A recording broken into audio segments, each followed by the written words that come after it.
चलिए, जवानी जो कि माखनलाल चतुर्वेदी के द्वारा लिखी गई है, उसका पद्यांश एक समझते हैं, जो संदर्भ सहित व्याख्या। तो आइए, पद्यांश एक है कि प्राण अंतर में लिए पागल जवानी, कौन कहता है कि तू विधवा हुई। कौन कहता है कि तू विधवा हुई, खोआज पानी चल रही घड़ियां, चले चले नभ के सितारे चल रही नदियां, चले हिमखंड प्यारे चल रही है सांसें, फिर तू ठहर जाए 2 सदी पीछे की तेरी लहर जाए, पहन ले नरमुंड माला उठ स्वमुंड सुमेरु कर ले, भूमिसा तू पहन बाना आज धानी प्राण तेरे साथ है उठरी जवानी। ठीक है ना। तो आइए इसकी व्याख्या देख लेते हैं। माखनलाल चतुर्वेदी हमारे देश के समस्त युवा वर्ग को प्रेरित करते हुए कहते हैं कि हे युवा वर्ग, हे युवाओं, तुम अपने अंदर असीम उत्साह, शक्ति और सजीव सकारात्मक प्राण तत्व को समेटे हुए हो। ठीक है ना। लिखा है ना, प्राण अंतर में लिए पागल जवानी, कि हे युवाओं, तुम अपने अंदर, अपने अंतर मन में असीम उत्साह, शक्ति, सजीव सकारात्मक प्राण तत्व को समेटे हुए हो।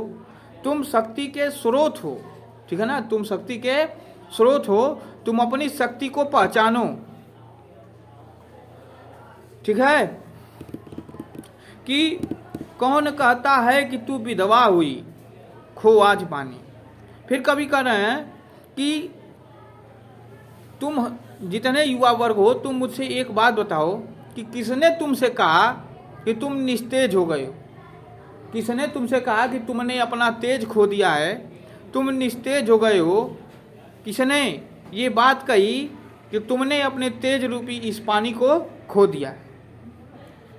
ठीक है ना। चल रही घड़ियां, चले नभ के सितारे, चल रही नदियां। कभी कहते हैं कि मैं जिधर भी अपनी दृष्टि डालता हूँ, जिधर भी अपनी दृष्टि करता हूँ, जिधर भी अपनी दृष्टि को डालता हूँ, फेरता हूँ, उधर मैं गति ही गति देखता हूँ। क्योंकि यह जो समय है वह निरंतर क्या है, गतिमान है। आकाश के सितारे भी निरंतर गतिशील हैं।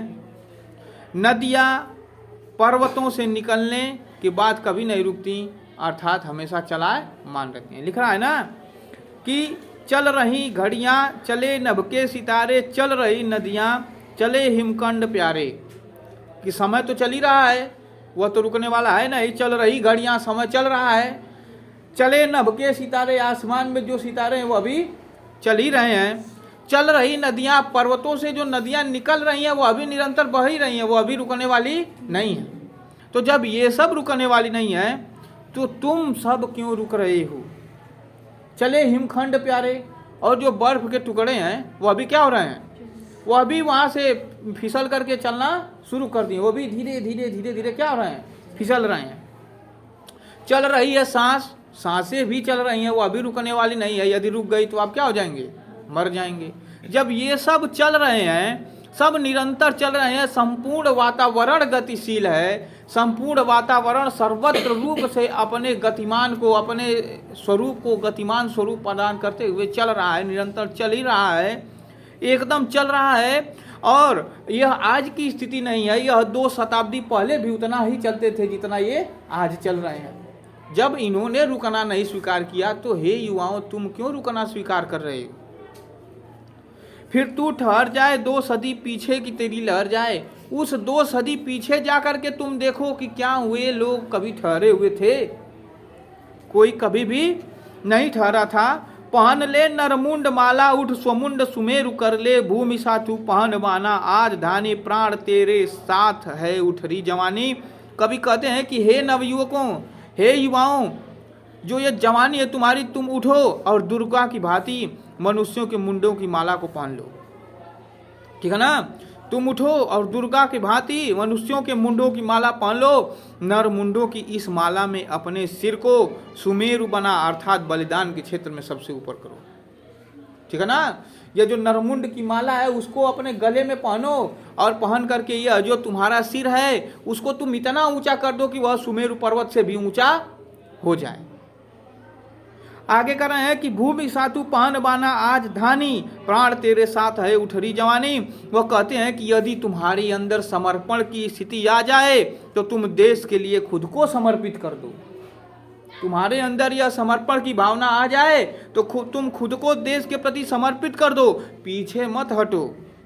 जैसे पृथ्वी हरे धानों की हरियालियों से जीवंत उठती है, जो पृथ्वी है उस पर जो जितने भी फसलें हैं वे हरी भरी हैं और उनके हरियाली से वह क्या होती हैं, जीवंत हो उठती हैं। वैसे ही यह जो युवा हैं वह उत्साह से भरकर अपने नियत कार्य को करें।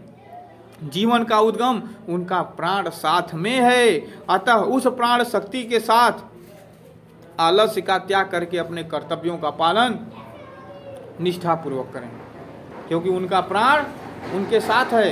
ये युवा, तुम्हारा प्राण तुम्हारे साथ है। उस प्राण की गतिशीलता को पहचान करके अपने संपूर्ण शरीर को इस देश के प्रति समर्पित कर दो, अपने संपूर्ण मन को इस देश के प्रति समर्पित कर दो और अपने आप को पहचानो, तुम्हारा तेज अभी भी कम नहीं हुआ है।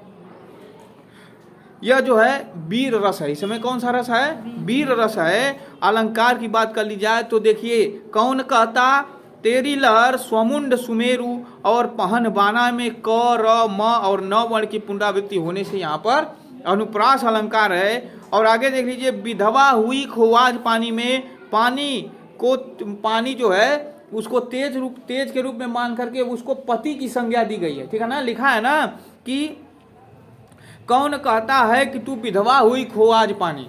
जो विधवा है उसको अगर हम स्त्री की संज्ञा दें, ठीक है ना, तो उसका यदि पति मर जाए तो वही तो विधवा होगी। तो उसी तरह युवाओं के जो तेज है, जो बल है, जो शक्ति है, उसको छीण हो जाने पर उस शक्ति को, उस बल को, उस पानी को उस विधवा स्त्री के पति की संज्ञा दी गई है। इसलिए यहाँ पर रूपक अलंकार होगा। इस प्रकार यह पद्यांश समाप्त हो गया।